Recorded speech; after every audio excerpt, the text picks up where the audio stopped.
الرحمن الرحيم الحمد لله رب العالمين سليمان كوليبالي ablandan ini sogoma masa sulu masa mumbe masa ya golo feke folo masa mumbe sigi masa ya golo ga folo no maka ay bakan ni nga so masay ay o ko ni siga tola no kuma bana no ko ni yek ma fa voilà d'accord avant de commencer interke do be mba fo to docteur Silla Traoré mandel ko me docteur Silla Traoré abeyo wo beke e ko rake baragaro bina docteur fi kalaba ale to docteur Silla Traoré ma do Silla ko na men ndum te Traoré ko Silla Traoré c'est ça son nom ama fo ko ni sogoma il travaille actuellement au Luxembourg à l'échographie du bonjour et Abdraman Keita au labo on lui dit un grand bonjour. Maintenant on revient dans le studio mais ay kakenawa mi Allah ta do ablay ko masay wi ka so masay wo ni nga so kon masay ma ti so la o ko ni ma shit se ki so la yoro non ko ni wili ballo ba mono go ni ngo wallahi ko ganana comment c'est so la fungula mondro yoro ni ngala biye ni ku yi chekan chauffeur ni dugu jera biye wo biye Allahu akbar ay so sol to la muso do fara ko ne ma ko ni kelen yi pare gisi dibila e kelen bi ka pare yado e kelen ne ba do o do yo o do e o kelen ne bo do na fa ko mam kelen mi yala na ko ko alay ma ba so so ay voilà so ko bi mamu ngalo ndege badala ga be mi na ko do na jila kuma bana ay abla o bana de etodi ay tise wo so so etiko so akwa duna jila abla bana de foni duna jila ase ni duna yere ba ya madala ni ba kondo abla akoma no wade ay o yemandi Allahu akbar dinyete fam ay ko uli fe tronge e farati sikatala emuna parce que ale ka kulon aka sebe abaya dai dai ndu nyine wa kono ayu do bi kolosi ala de suna bi kini ayu uko isere sola chogo kana sela nuka ma bi so kodo la bi toto sabali abla sabali abla ayu suna laba abiki jalaki amba ko jeni muye ko femu se ki kunu kana so ki nemu abada abla fam bi kunu ba to abi nem chugudi ay o ko ni parce que abedam ne o abedam ne nemu ni na alaba abetani ni nemu ni jaragu ay abetani abla o ko ni akangi kunu o kan no na be akana na be bi farajo la di e bi mabo la di jona pour que akana nemu ni tansoro ayo ko mat le somile o fana ke kuma ma somine o ma ki kuma do fana ba fo ko ma somine fana subai Allah akbar o fana bi fo ko de ni somna e kanga do e kanga munge e kanga do e kanga ijantu yira la tuga mununa sikatola o de somi kuyi ayo bismillah mba namu ablay ami do jime outle jime la bien taratay janvier kalo kletan samba fula ni muga ani saba andona lansir sabana la gaba lansir sabana andulo kono na tebana am ta sumela makono la sungalu makono voilà odo ablay gafe be akacha donc akacha donc atemena kelenga ambata ni façon ka façon ko leso odo anye folo afrete folo ibi kuma folo fo odo ablay kuma fala be mun kan kɛrɛnkɛrɛnnenya la an b'a fɔ ni waati labanu kɔni kɔnɔna la commandant min ɲɛsinnen bɛ an ka kɛlɛkɛcɛw ma n'u b'a wele ko opération Maliku Ablaye mun bɛ taliko baaraw la ale kɔni taara mun ye terrain sanfɛ ka se ka taa ka maaw ka se ka t'u lamɛn gɛlɛya minnu b'u kan nɔgɔya minnu b'u kan u bɛ se ka baara kɛ cogo min na ka kumaw falen cogoya minnu na Ablaye o baaraw kɔni sigira sen kan Ablaye ko san 2022 ni ko an ka sigi kɔnɔna la k'a fɔ ko koba belebeleba minnu kɛra mun ye jamana in kɔni kɔnɔna la n'o ye Maliba kɔnɔ Ablaye k'i b'a fɔ mun ye politique kunda ko caman kɛra mun ye Mali ale ni jamana wɛrɛ cɛ ko kumaw fana na an b'a fɔ Ablaye ko caman ba kɛr'o la Ablaye ko mun ye jamana yɛrɛ kɔnɔna la yan mun ye sɔrɔko ni musaka ko Ablaye ko caman kɛr'o kɔnɔna la mun ye san 2022 o kɔnɔna la tubarikalla Ablaye ka to faso ka fasiri kɔnɔ hali bi Ivoire ka firintigila ka 49 n'u k'u minɛnen don mun ye an ka jamana kɔnɔ yan nɔ Ablaye a kɛɲɛna k'a fɔ k'u kun ye dankari kɛ mun ye an ka jamana o la Ablaye ko siratigɛ kɔnɔna la mun ye jamanakuntigi Kɔli Asimi Goyita juge kɛlen kɔfɛ ka u ka kiiri n'u ka fɛn bɛɛ lajɛlen tigɛ mun ye an ka jamanakuntigi ale kɔni malidenw tɔgɔla n'a yɛrɛ tɔgɔla ko a yafara ni firintigilaka ninnu ma o siratigɛw la mun ye politikimɔgɔw olu kɔni ko k'u nisɔndiyara kosɛbɛ an ka cɛmancɛ fanga ɲɛma ale ka nin hakilina in tali la ka se ka finitigilaka ninnu ka se k'u labila cogoya min na Ablaye championnat d'Afrique des Nations CHAN n'a bɛ sodenw ka Coupe d'Afrique ko fɔ a tako 7 bi Mali n'ale dalen bɛ Tunisie n'u bɛ la ka labɛnw sabati nin waati na yan'u ka taa mun ye Algérie donc bi Mali nɛgɛ kaɲa 13 o waati u bɛna badenya dolantan 2nan kɛ badenya dolantan min Mali ni RD Congo olu de kan ka ɲɔgɔn sɔrɔ a ko kɛnɛ kan k'u sen siffler k'u sen siffler Ablaye mun ye lycée Ba Aminata Diallo Elbad l'ancien lycée de jeunes filles lycée Notre-Dame du Niger et ni fana npogotigini ko école o tɛ wa Ablaye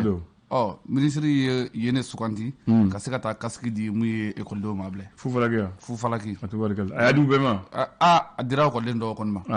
a se ka di u bɛɛ ma ni moto t'i bolo kasiki de tɛ di ma da o m'a fɔ ni e bɛ moto boli i bɛ mun ta ka kasiki don donc a b'a di ma i bɛ yɛlɛ n'a ye a b'i ka tagali nɔgɔya façon de côté ko normalement celui qui prend et celui qui transporte donc e b'i ka kasiki ta i b'i jɔ gidɔrɔn da la subhanallah cogo di ayiwa ne jumɛn indépendant a ko di indépendant ale ko a kumara kɛrɛnkɛrɛnnenya la ko san 1 tɛmɛnen kɔfɛ mun ye CEDEAO ka embargo o binnen kɔfɛ mun ye Mali kan Ablaye ko a nɔ kɔni yera kosɛbɛ dɛ o mun ye sɔrɔ ta fanfɛla kan ko a nɔ yera ko wa ko hali an yɛrɛ maliyɛnw yɛrɛ dama ni ɲɔgɔn cɛ Ablaye ko a nɔ fana yera kosɛbɛ mais a tɛmɛna sisan Ablaye ni Umar Z Jara ale kɔni kumana kɛrɛnkɛrɛnnenya la mun ye AICIM o kɔnɔna la ka yɛrɛ k'a fɔ mun ye hakilina mun talen don k'a bila mun ye projet de constitution in kan Ablaye ko ni a baara o projet de constitution in ko a man ka taa ko a tɛna taa mun ye CNT la koyi k'u ka taa n'a ye k'u tilen ka taa n'a ye mun ye référendum kɛnɛ kan a fɔ k'u kana taa n'a ye CNT la dɛ k'u tilen ka taa n'a ye référendum o kɛnɛ o sanfɛla la Ablaye mun ye commissariat min filɛ nin ye 1008 logement na kɛrɛnkɛrɛn n'o ye logement sociaux kɔnɔna la nin ye cɛ maa min b'i yɛrɛ kɛ finitigilaka ye k'a sɔrɔ ale tɛ finitigilaka ye ka se ka taa bin mɔgɔw kan mun ye 1008 polisilakaw olu kɔni wulila k'i jɔ ni cɛ kofɔlɔ in ye Ablaye u y'a minɛ nin waati in na mun bɛ tali kɛ gendarmew ka poste min bɛ Djidjeni Ablaye kɛrɛnkɛrɛn mun ye Kolokani mara kɔnɔna la ka se fo mun ye Sebekɔrɔ ma Kita mun ye gendarme kelen kɔni ko o bɔnɛna a ni na Ablaye amina yarabi Ablaye ɲɔgɔn lajɛrɛ kɛra mun ye cas de concertation gouvernement ka baaraw kɔnɔna la mun ye parti politiques olu kɔni tun bɛ labɛn na ka taa mun ye élection o ta fanfɛla la mun ye kɛrɛnkɛrɛnnen la Semence Imam Diko olu kɔni y'a yira k'a fɔ nin weleli kɔni kɛnɛ kan k'olu kɔni tɛna ye ko nka k'u bɛ fɛn min fana fɔ mun ye constitution kura ko kuma Ablaye k'u k'a bila les échos wele Eko wele an bɛ taa sigida 3nan kɔnɔna la kɛrɛnkɛrɛnnenya la an b'a fɔ commune 3 ale mairie kɔnɔna la Ablaye u ye so belebele dɔ jɔ so min mun ye mairie kɔnɔna la n'a bɛna ta ka kɛ baarakɛla fɛn caman ye o baaraw bɛna k'a ko kɔnɔna la a ko Koromokari la an ka ministre colonel Ablaye Mayiga n'ale ye gouvernement ka kuma lasela ye ale yɛrɛ tun bɛ a ko Koromokari kɛnɛ kan fo ka taa se sigida 3nan maire yɛrɛ ma n'o ye madame Jire Mariam Diallo ale fana tun bɛ yen nɔ Ablaye Koromokari la hali bi an b'a fɔ Somajep nin waati kɔnɔ la k'olu kɔni bɛna musow lafiya kɛrɛnkɛrɛnnenya la an b'a fɔ min ye sigida 4nan o kɔnɔna la ka kɛ n'a ye k'a fɔ k'u taara station kura dɔ ko baaraw sigi sen kan station min bɛna kɛ sababu ye k'u ka jiko nɔgɔya mun ye musolakaw ale ni du olu bɛɛ lajɛlen tubaarikala o faamuna ne jumɛn ni tamani a kan ka di a kan ka di ko Mali sigira k'a yɛrɛma o y'a sɔrɔ de Ablaye janvier kalo tile 14 tɛmɛnen ko Kolonel Asimi Goyita kuti Ablaye de y'a fɔ Ablaye de y'a fɔ Ablaye Mayiga a bɔra sanfɛ à partir du 14 janvier 2022 le Mali ne fait plus partie de la liste des pays intimidables o don voilà Ablaye ka to tamani yan fo kɔnɔ hali bi ko Modibo Diallo n'ale Ansardine o ɲɛmaa ye kɛrɛnkɛrɛn n'o ye Ansardine national ye k'ale décoré ka kɛ médaille de mérite national ye k'o baaraw kɔni o dira ale ma nin waati in na l'indicateur du renouveau ale mun sɛbɛn Ablaye ale ye mun sɛbɛn ko mun ye Bamaci wale kɛbaaw olu ka attaque kɔnɔna la mun ye Djidjeni mara la ko maa kelen o kɔni ko o banana kosɛbɛ mun ye minɛn caman bɛ yen minnu olu kɔni o jɛnina Ablaye ka kɛnɛ k'a fɔ Burem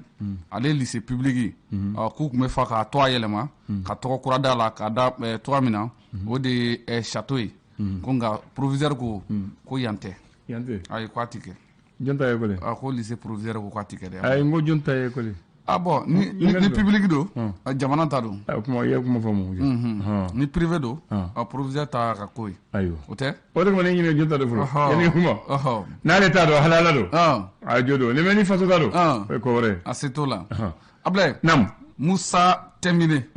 RPM kɔnɔna la i b'a dɔn ale tun ye sifilakaw ka jɔyɔrɔ fa ye kosɛbɛ nka ko nin waati kɔni kɔnɔna la Ablaye k'ale ye dayɛlɛ k'a bɔra ko nka sɛbɛnnikɛla yɛrɛ a ye da tan ka bɔ sɛbɛnnikɛla yɛrɛ k'a fɔ ko nin ye fili belebeleba ye politique sira fɛ ko ale démissionné kɔfɛ ka bɔ min ye RPM kɔnɔna ko fili belebeleba don Ablaye walasa ka se ka baarakɛlaw k'olu ka bila u ka condition bɛɛ lajɛlen na n'u taara ka ɲɛ sɔrɔ nin waati kɔni kɔnɔna la syndicat minnu sigilen bɛ école ta fanfɛla la kɛrɛnkɛrɛn n'u sigilen bɛ sɔrɔko ni musakako la Ablaye k'u bɛna taa baarabila la waati nataw kɔnɔ u bɛna funu baara la baarabila o yɛrɛ tɛ u bɛna funu baara la k'u bɛna funu baara la k'o de sigilen bɛ sen kan o tɛ Ablaye ko Alassane Dramane Ouattara Abidjan président ko k'a ye wele bila colonel Assimi Goïta ma k'a ka taa Côte d'Ivoire an ka taa ko yala ko Assimi bɛna taa wa ayi ale kana fɔlɔ ɲininkali tɔ min bɛ a fɔ Assimi a kana fɔlɔ jɔn kana fɔlɔ Alassane yɛrɛ kana fɔlɔ Abraham bɛ taa voilà a bɛ ka siran ne m'o fɔ janto yɛrɛ la ɲɔgɔn tɛ o fana tiɲɛ le reporter ale ye mun reporter Ablaye carte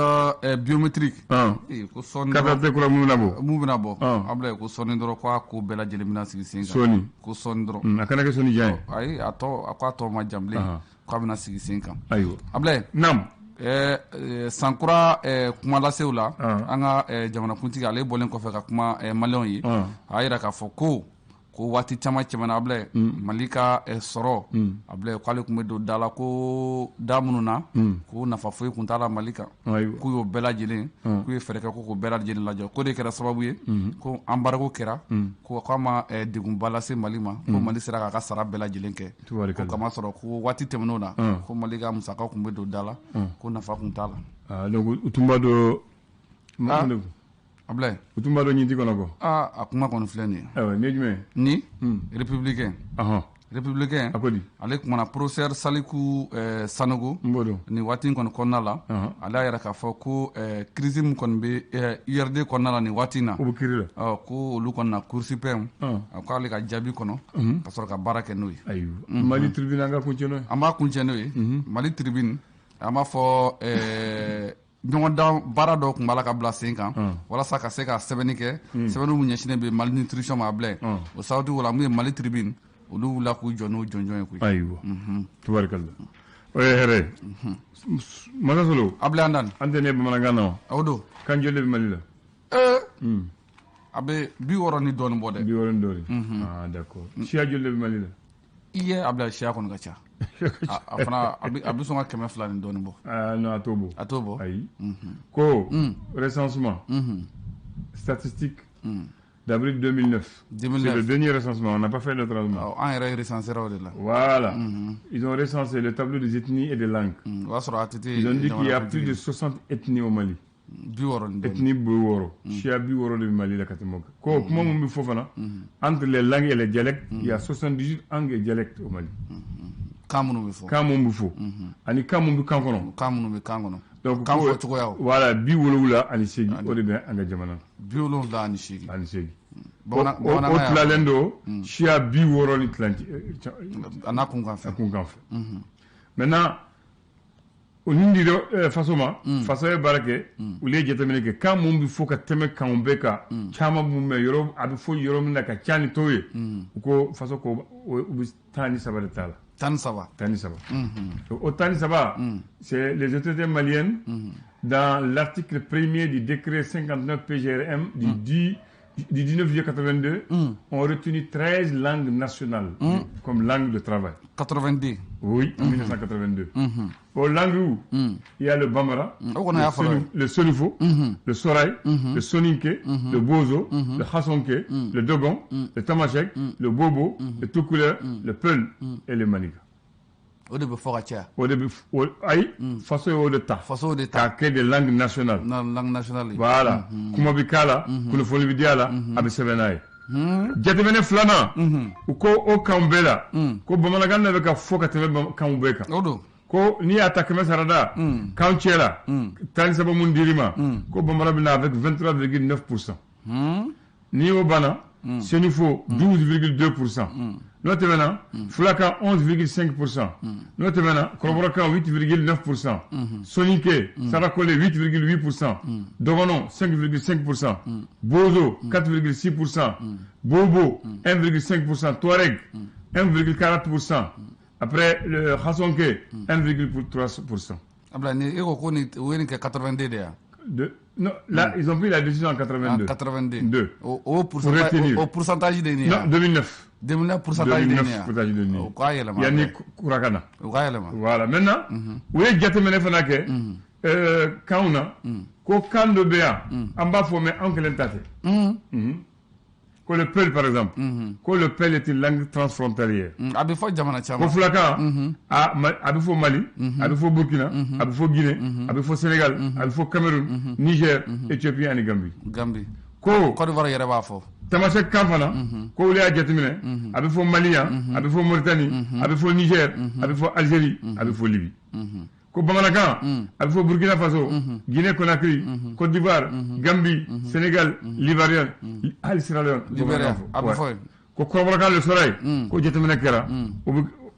b'a fɔ a bɛ fɔ Mali la, a bɛ fɔ Bénin, a bɛ fɔ Niger. C'est des langues transfrontalières et les langues d'utilisation. Voilà. Bɛɛ b'a yira k'a fɔ ko an bɛɛ ye kelen de Ablaye. An bɛɛ ye kelen dɔrɔn. An bɛɛ ye kelen. Tubabu de nana dɔrɔn ka na don an ni ɲɔgɔn cɛ. Sinon Ablaye jamana dɔw la an ni Niger ni Nigéria ninnu an cɛ ka jan ɲɔgɔn na dɛ. Mais an bɛɛ bɛ kan kelen fɔ. I m'a ye a ko bɛ taa ne koyi. A ko bɛ taa. Donc Mali yɛrɛ ko an ka territoire ye 1 241 239 km². A ka bon Faransi. A ka bon Faransi. Donc ni ne bɛ n bolo k'a fɔ i ye bi. A ka bon Côte d'Ivoire. Siga t'o la. A ka bon Sénégal. A ka bon Burkina. Naam. Ko ani